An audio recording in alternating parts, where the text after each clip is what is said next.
Modern Warfare 2's launch has gone probably just how you'd expect a COD game to go after prior years. Some issues with stability, some content bugs and all, but while we haven't had a dedicated title update just yet as of the time of recording this, there have been a handful of minor updates that go out with playlist updates and things that would need that update requires restart that have targeted a few big things, and today we're breaking those down so that you know what to expect. What we'll be discussing today is already live and some you may not have even been aware of perhaps, so as we go along, drop your thoughts below. What do you think of these changes and adjustments? Have you noticed them in-game for yourself? You think they're good, bad, whatever the case, drop your thoughts below. But if you enjoyed the video, you find it at all insightful, do me a favor and drop a like on it, and if you're new to the channel, make sure you subscribe to stay on top of absolutely everything. We'll keep you up to date with all you need to know in regards to Modern Warfare 2 and pretty soon, Warzone 2 and DMZ. We're now chasing down 600,000 subscribers, so if you're new and would like to join the community and help push towards that next big goal, I'd love to have you. And finally, today is the last day that code Espresso is 30% off G Fuel for the month, so if you'd like to grab a last second restock or try something for the very first time, now's as best a time to do so. But for now,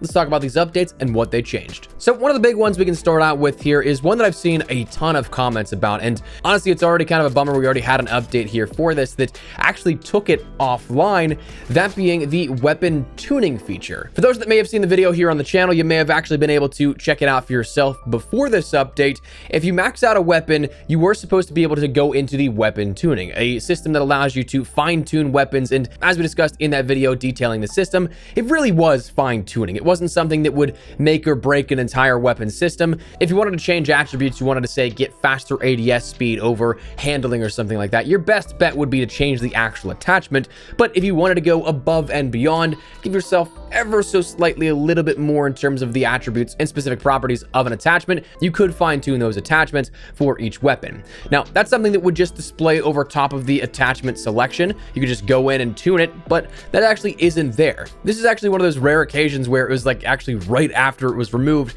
I got a ton of comments asking, hey, thought I had this. I thought that you could tune weapons. What happened to it? But it was removed only temporarily here because it was linked to crashing issues whenever players were tuning all 5 attachments and running it on their weapon. So it was a stability issue that was taken offline in order to find that issue with the game, mitigate it, and then re-implement it once the issue is ironed out and crashing is no longer an issue or even option here for that to happen. So it is something that, while it sucks we don't have the weapon tuning, truthfully, I don't think you're missing out on too much here by it being offline, but it should be back relatively soon. Again, only temporarily disabled. Another thing that was temporarily disabled within Modern Warfare 2 is the ping feature. This was taken offline, not for any crashing issue or anything like that, and truthfully, it actually wasn't even announced, if I'm not mistaken. I don't recall there being anything official from Infinity Ward or Call of Duty saying, hey, this feature's been disabled, but it was disabled because there was a bug that would allow you to, when dying, in that sort of half second where your animation of your player would fall, but before that kill cam, if you were looking at an enemy, you could ping that player and then they would show up with a permanent ping mark all around the map in real time.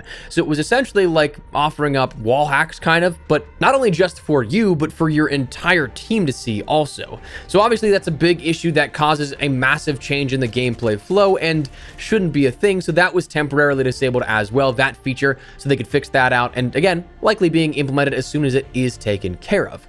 Now, switching gears here, talking about things that weren't removed but instead were changed, we ended up seeing earlier this morning, if I'm not mistaken, an update go live for some camo progression updates. This is a minor update that has started to roll out. It is something that still has the potential to not be fully out there for everybody depending on when this video goes up, but it is one of the things that every single year it seems like camo tracking is an issue for some reason. But one of the big ones this year was your platinum AR challenges. It seemed like a lot of people were getting stuck on the tracking for the M4 and the M16 long shots, from what I had seen at least. So from what I had heard, this update targets that and makes it something that does track properly, but also I'd be assuming that there's a few other fixes here for maybe other camo challenges that may have been reported that maybe you or I didn't actually see as well. So that's a nice one here. It seems like the camo grind is going pretty steadily for a lot of people. I've seen plenty of people get platinum weapons already and decent amounts of people already maxing out all their weapons as is, so that camos are the only things left, which again, if we discuss this camo system, there really isn't a whole ton to it this year. So a lot of people might be getting Orion pretty soon here. The one person I'm incredibly jealous of, Immortal. He's obviously in the normal squad here that I game with, but he's maxed out all his primary weapons, only has a few pistols left, and he's gonna beat me by a mile to things like Polyatomic and Orion. So a little bummed about that one, but beyond that, the final thing that was already fixed out here was issues with party crashing, or so the Infinity Ward has says. This is something that I haven't crashed in a party as I did where it was 4 players or more beforehand, but I still do have some crashing issues from time to time. So that's something that, again, they're going to be further working on stability. They're going to be implementing further updates to mitigate any of those crashing issues.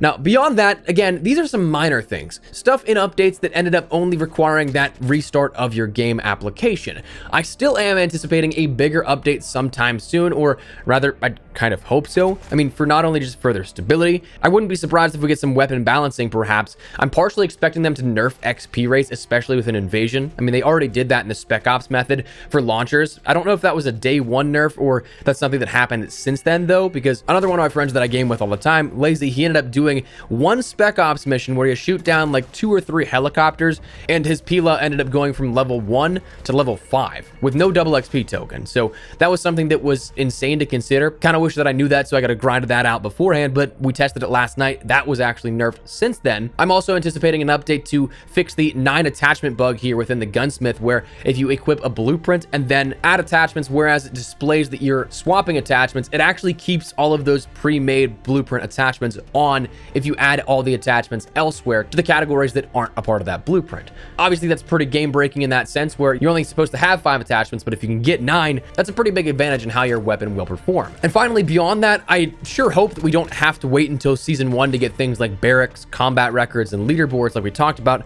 All that missing stuff that seems to be tracking in the back end, but for whatever reason, we can't actually access any of that stuff to see it. So one would hope that a title update is on the way to actually add that in as well, but something just tells me, man, that we're not going to see those features until season 1, which really kind of bothers me, but I'm hoping I'm wrong on that. Anyways, that is some updates here that we've seen since day 1 that tried to tackle some of the big issues here, some things that definitely needed fixed out, but we haven't seen as a result of a title update just yet. Instead, these are things that kind of go under the radar that, again, all you had to do is just update your application, which is a quick 15-second process or something like that, restarting the game. So that said, that's what we're going to call it. I'd love to get your thoughts and feedback down below. What do you guys think of these changes here? Do you like that they've removed some things to fix some issues here and then bring them back? Are you happy we're seeing things like Camo progression updates already being thrown out there? Whatever the case, drop your thoughts below. But if you enjoyed the video, you found it at all insightful, do me a favor and drop a like on the video. And if you're new to the channel, make sure you subscribe so you don't miss a single thing regarding all things Modern Warfare 2. We've got so much upcoming, so if you guys would like to stay on top of everything, I'd love to have you in the community. But for now, thanks so much for watching. My name is Espresso. I'll see you guys later. Take care and peace.